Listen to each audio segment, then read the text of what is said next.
फिर से आप लोगों के सामने मैं प्रेजेंट हूँ। तो सबसे पहले आज आप लोगों को वर्ल्ड इन्वायरमेंट डे पर हार्दिक शुभकामनाएं। विश्व पर्यावरण दिवस हम लोग हर साल सेलिब्रेट करते हैं और हमें करना भी चाहिए। आज के दिन आप कोशिश करें खूब सारे पेड़ लगाने का, खूब सारे नहीं तो कम से कम 1-2 पेड़ तो ज़रूर लगाएं। मैंने भी सुबह 1 पेड़ लगाया है और शाम को 1 पेड़ फिर से मैं लगाऊंगा। और पेड़ों को लगाना तो बहुत ज़रूरी है, सभी लोग जान रहे हैं। पिछले कुछ समय में हम लोगों ने देखा कि किस तरह से ऑक्सीजन की प्रॉब्लम हमारे साथ हुई। हमारे पूरे स्टेट में, हमारी पूरी कंट्री में इसकी प्रॉब्लम बहुत ज़्यादा रही है और पेड़ों के कटने की वजह से, पॉल्यूशन होने की वजह से ये प्रॉब्लम ज़्यादा क्रिएट हो गई है। तो सभी लोग कोशिश करें कि प्लांट्स ज़रूर लगाएं, क्योंकि यही एक रास्ता है जो हमें हमारी लाइफ को सेव कर सकता है। तो आज इन्वायरमेंटल डे के दिन आप लोग कोशिश करिएगा 1-2 प्लांट लगाने की, और नहीं भी लगाएंगे तो चलेगा, लेकिन मेरी एक रिक्वेस्ट है कि आप लोग 1 प्लांट ज़रूर लगाएं, ठीक है। अब बात करूंगा 10th और 12th स्टैंडर्ड के स्टूडेंट्स की। तो वो तो बहुत खुशी होंगे क्योंकि उनके एग्ज़ाम्स कैंसिल हो गए हैं और उन्हें खुश होना भी चाहिए। लेकिन अगर आप मेरी राय लें, मेरी ओपिनियन लें या मेरे अकॉर्डिंग कहें, तो ये कोई खुशी होने का समय नहीं है। इसमें कोई खुश होने वाली बात नहीं है। हालांकि आपके एग्ज़ाम्स कैंसिल हो गए हैं, आपका इवैल्यूएशन इससे नहीं हो पाएगा। लेकिन एक बात और आप समझिए कि अगर आपके इवैल्यूएशंस नहीं हो पाएंगे, आपको आपके वर्कशीट का, आपको आपके जो आपने लेबर किया है, जो मेहनत किया है, उसका अगर आपको एक प्रॉपर रिजल्ट नहीं मिलेगा तो आप अपने आप को जज कैसे करेंगे। यहाँ पर मैं मार्क्स की बात नहीं कर रहा हूँ, मार्क्स तो कोई मैटर नहीं करता है, लेकिन एग्जाम्स देने के बाद हमारा जजमेंट होता है ना। और ये तो बहुत कॉमन सी बात है कि आप लोगों ने पढ़ाई भी छोड़ ही दी होगी, क्योंकि काफ़ी लॉन्ग टाइम हो गया।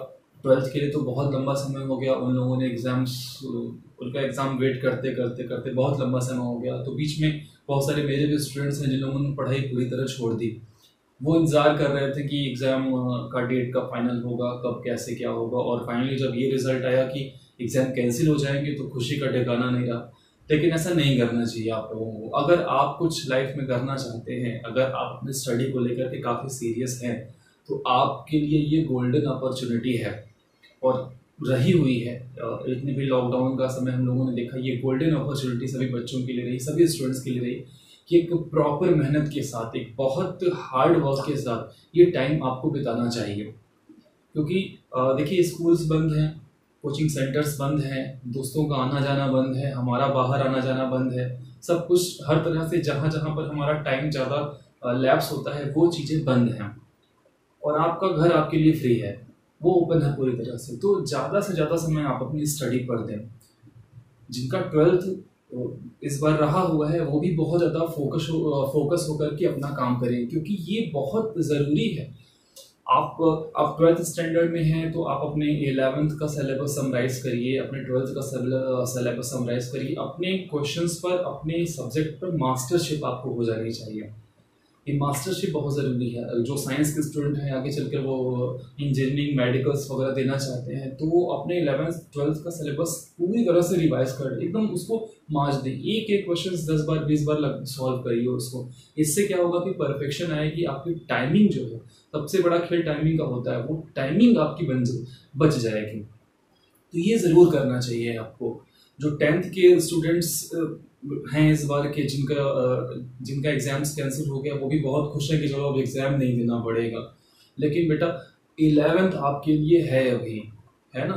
तो आप अपनी सिलेबस को बहुत अच्छे से मजबूत कर लें, या 11th का सिलेबस जिस भी सब्जेक्ट से आप करना चाहते हैं, आर्ट्स है, कॉमर्स है या साइंस है, जिस भी सब्जेक्ट से आप करना चाहते हैं, वो सिलेबस आप निकाल लीजिए, उसकी बुक्स आप कहीं ना कहीं से अरेंज कर लीजिए और उस पर स्टडी शुरू कर दीजिए। सेल्फ स्टडी शुरू कर दीजिए। स्कूल और कोचिंग की भरोसे रहने वाली बात अब नहीं रही। अब आपको सेल्फ स्टार्ट कर देना चाहिए। यूट्यूब पे इतने सारे फ्री कंटेंट्स अवेलेबल हैं, वहाँ से देखिए, आप हेल्प लीजिए, पढ़ाई करिए और सिर्फ पढ़ाई करिए। इसी बीच आपको अपनी राइटिंग पर काफ़ी फोकस करना होगा। जिनकी भी राइटिंग है गड़बड़ है या अच्छी भी है ठीक भी है, वो और मेहनत करें अपने राइटिंग पर, है ना। डेली एक पेज राइटिंग लिखें। मैं तो हमेशा अपने स्टूडेंट्स को बोलता हूँ कि अगर आपको इंग्लिश की राइटिंग इंप्रूव करनी है तो आप वो 4 लाइन वाले जो इंग्लिश कॉपी आती है छोटे बच्चों की, उस पर आप लिखना स्टार्ट कर दें, एक फ्लो में राइटिंग, और डेली एक पेज डिसिप्लिन के साथ, रूल के साथ डेली एक पेज अगर आप राइटिंग लिखते हैं तो एक छोटी कॉपी भरते भरते आपकी वो राइटिंग बिल्कुल अच्छी हो जाएगी। ये प्रैक्टिकल की बात है। मेरी भी राइटिंग खराब थी, मैंने भी उसी से उसको अपनी राइटिंग अच्छी किया। रीडिंग रोज करिए इंग्लिश कि एक पेज, अगर आप न्यूज़पेपर पढ़ते हैं तो न्यूज़पेपर की रीडिंग करिए, या कोई इंग्लिश की बुक हो आपके पास उसकी रीडिंग रोज़ करिए। रोज़ एक पेज रीडिंग आप ये अपना कंसेप्ट बना लीजिए कि मुझे एक पेज रीडिंग करनी है। क्योंकि देखिए स्कूल्स बंद हो चुके हैं, रीडिंग का कंसेप्ट खत्म हो चुका है, बच्चे घर पे पढ़ाई कर नहीं रहे हैं। तो अगर आप धीरे धीरे धीरे करके ऐसा छोड़ देंगे तो आपकी जो रीडिंग की हैबिट है वो कमज़ोर हो जाएगी।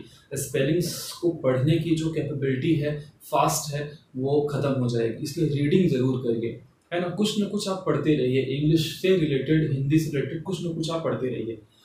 क्योंकि कंटिन्यूअस अगर आप स्टडी करेंगे तो जब भी आपके स्कूल्स ओपन होंगे, कोचिंग सेंटर्स ओपन होंगे, आपको वो प्रॉब्लम फेस नहीं करनी पड़ेगी। आजकल के समय में सबसे बड़ी अब यही बात हो गई है कि बच्चे पढ़ना नहीं चाहते, वो रीडिंग करना नहीं चाहते, वो बहुत भागते हैं उन चीज़ से। उनको लगता है कि इससे क्या होगा, लेकिन बेटा इसी से सब कुछ होने वाला है। आपको ना, आपका जितना फोकस आपकी बाकी स्टडीज पर है उतना आपको रीडिंग भी अपनी मजबूत करनी चाहिए।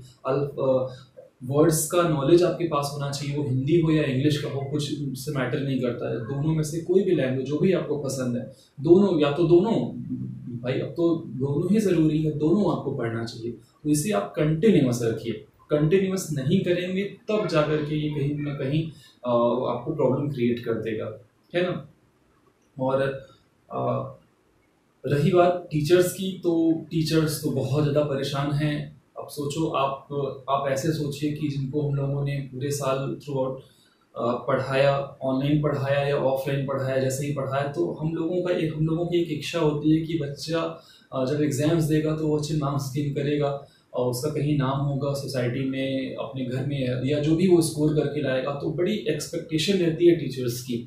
लेकिन ये सब हो जाने की वजह से टीचर्स जो है वो काफ़ी डिस्टर्ब ही हैं। डिप्रेशन तो नहीं कहेंगे, लेकिन हाँ, कुछ ऐसे भी टीचर्स हैं जिन्होंने बहुत अच्छी उम्मीद लगा रखी थी अपने स्टूडेंट से, वो कुछ डिप्रेस भी हैं।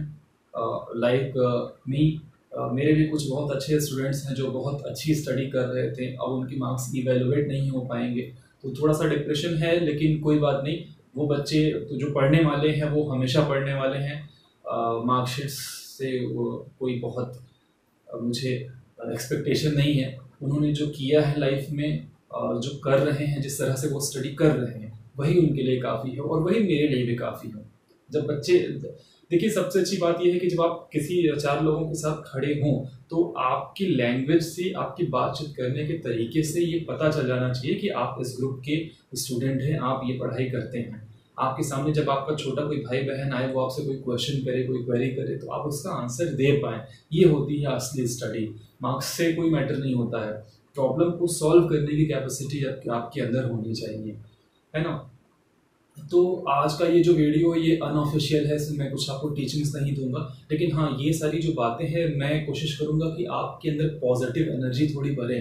क्योंकि बच्चे डिप्रेस्ड हैं, उनको कुछ समझ में नहीं आ रहा है कि अब क्या होगा, कैसे होगा, हम लोग की मार्क्स कैसे इवेलुएट होंगे। तो आप लोग उसकी चिंता पूरी तरह से स्कूल्स पर छोड़ दें। स्कूल के जो टीचर्स हैं वो ये सारा कैलकुलेशन कर लेंगे। बस आप अपने आगे की स्टडी पर फोकस करिए। जो 12th के बच्चे हैं वो ग्रेजुएशन के लिए एंट्रेंस की प्रिपरेशन स्टार्ट कर दें। आप अपनी प्रिपरेशन करिए, बाकी जो गवर्नमेंट के रूल्स रेगुलेशंस होंगे वो क्या होंगे क्या नहीं होंगे वो आगे की बात है। अगर सब कुछ ठीक रहेगा, कोविड के केसेस कम हो जाएंगे, तो ग्रेजुएशन में एडमिशन भी स्टार्ट होंगे और एंट्रेंस के थ्रू स्टार्ट होंगे। नहीं भी होगा तो भी आपको ग्रेजुएशन में एडमिशन लेना ही लेना है, आप उसकी तरह से प्रिपरेशन करिए। जो बच्चे मेडिकल वाले या इंजीनियरिंग वाले हैं वो अपनी प्रिपरेशन स्ट्रॉन्ग रखें। जो यूपीएससी के कैंडिडेट हैं, जो आगे चल कर के ग्रेजुएट होने के बाद यूपीएससी करना चाहते हैं, वो अभी से अपनी प्रिपरेशन शुरू कर दें। मेरे तो कुछ ऐसे स्टूडेंट्स हैं जिन्होंने अपनी प्रिपरेशन स्टार्ट भी कर दी है।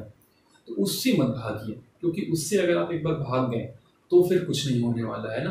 अपने आप को मजबूत करिए, ये समय मजबूत करने का है। देखिए, जब भी रिसेशन होता है तो रिसेशन में बहुत सारी ऐसी कंपनीज हैं जो बंद हो जाती हैं, जो चली जाती हैं, जो ख़त्म हो जाती हैं। लेकिन कुछ ऐसी कंपनीज भी होती हैं जो रिसेशन के टाइम में ही अपने आप को स्ट्रॉन्ग करती हैं।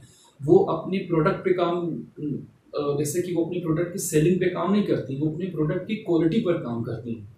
तो आपको भी अपनी क्वालिटी पर काम करना होगा। आपके अंदर जो छोटे छोटे प्रॉब्लम्स हैं, जो छोटे छोटे एरर्स हैं, जो छोटे छोटे मिस्टेक्स हैं, उनको सॉल्व करिए।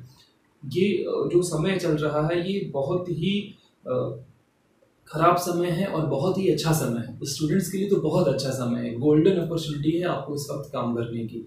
तो आप अपने मिस्टेक्स पर ज़्यादा ध्यान दीजिए कि आप गलती कहाँ करते हैं, पढ़ाई करते वक्त आपको प्रॉब्लम कहाँ होती है, तो उस प्रॉब्लम को सॉल्व करिए। क्योंकि ये मौका अगर आपके हाथ से निकल गया तो आप आगे चल करके आपको बहुत ज़्यादा प्रॉब्लम होने वाली है। क्योंकि जैसे ही स्कूल से स्टार्ट होंगे, कोचिंग सेंटर्स ओपन होंगे, आपके ऊपर पढ़ाई का बहुत सारा प्रेशर होगा, आपको सब कुछ बहुत क्विक करना होगा। तो वो क्विकनेस ना आए उस वक्त, उसके लिए अभी से आपको थोड़ी स्टडी करिए। डेली 3 से 4 घंटे 5 घंटे आप पढ़ाई करिए, कंटिन्यूस पढ़िए, रोज़ थोड़े सब्जेक्ट्स रोज़ पढ़िए। लेकिन स्टडी बच्चों करिए, क्योंकि मुझे बहुत अच्छे से पता है बहुत सारे स्टूडेंट्स हैं ऐसे जो पढ़ाई बिल्कुल भी नहीं कर रहे हैं, वो कहीं छोड़ करके रख दिए हैं। तो ऐसा आप मत करिए, आप स्टडी करिए। आपकी स्टडी से ही हम कुछ चेंजेस ला सकते हैं, है ना। क्योंकि बहुत सारे ऐसे बच्चे होंगे जो क्विट कर देंगे, जो नहीं पढ़ाई करेंगे या जो नहीं पढ़ना चाह रहे होंगे। तो मैं ये नहीं चाहता हूँ कि ऐसा कुछ हो।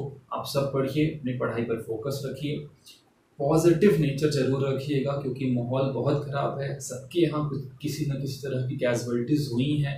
कोई ना कोई ऐसी फैमिली है जो किसी न किसी तरह के प्रॉब्लम्स को बेयर कर रही है, सफ़र कर रही है। तो वो सब तो चलता रहेगा, वो तो लाइफ टाइम प्रोसेस है। अपने आप को आप सही रख करके, पॉजिटिव रख करके, सेफ रख करके अपना काम करते रहिए। क्योंकि पढ़ाई एक ऐसी चीज़ है जो एक बार हाथ से निकल गई तो फिर वो वापस नहीं आएगी। एक टाइम के बाद फिर स्टडी करने का मन नहीं करता है। तो ऐसा ना हो, वो टाइम ही ना आए, इसके लिए आप कंटिन्यूअस स्टडी करते रहिए, रोज़ थोड़ी पढ़ाई करिए। और बाकी मैं हूँ ही आपको किसी भी तरह की अगर प्रॉब्लम है तो मेरा कॉन्टैक्ट नंबर नीचे डिस्क्रिप्शन में है, तो वहाँ से आप मुझे फ़ोन कर सकते हैं या व्हाट्सएप कर सकते हैं। किसी भी तरह की आपको प्रॉब्लम हो रही हो स्टडी को लेकर के, या माइंड आपका किसी बात से डिस्टर्ब हो, आप फोकस नहीं कर पा रहे हो, किसी तरह की अगर आपको प्रॉब्लम हो रही है, आपको माहौल नहीं मिल पा रहा है, तो वो माहौल घर पे कैसे बनाया जाए पढ़ाई का, आपको अगर किसी भी तरह की क्वेरीज हो तो नीचे डिस्क्रिप्शन बॉक्स में मेरा कॉन्टैक्ट नंबर है, आप मुझे व्हाट्सएप या फ़ोन नंबर कॉल कर सकते हैं मेरे फ़ोन नंबर पर। और रही बात क्लासेस की, तो मेरे क्लास बहुत टाइम से बंद हो चुके हैं। कुछ प्रॉब्लम है, मेरे साथ भी है, तो क्लास में नहीं ले पा रहा हूँ। लेकिन कोशिश करूँगा कि बहुत जल्दी एक नए क्लास पे काम करूँ, एक नए टॉपिक पर काम करूँ, वो टॉपिक आपको दूँ। आप लोगों ने बहुत अच्छा मुझे सपोर्ट किया है, उम्मीद है आगे भी करेंगे। और मैं क्लास पे अपने काम करूँगा, ज़रूर आपको एक अच्छी क्लास दूँगा। और घर पे रहिए, सुरक्षित रहिए, और हाँ, प्लांट जरूर लगाइएगा। और प्लांट लगाकर मुझे उसकी इमेज भेजिए कि आपने कुछ प्लांटिंग की है। मैं शाम को जो प्लांट लगाऊंगा, मैं कोशिश करूंगा एक शॉर्ट वीडियो, ऐसे ही अनऑफिशियल वीडियो मैं आपको दूं। मैं प्लांट लगाते वक्त आपको कोशिश करूंगा कि एक वीडियो छोटा सा कुछ मिनट्स का पोस्ट करूँ आपको। तो मिलते हैं, तब तक के लिए जय हिंद, जय भारत।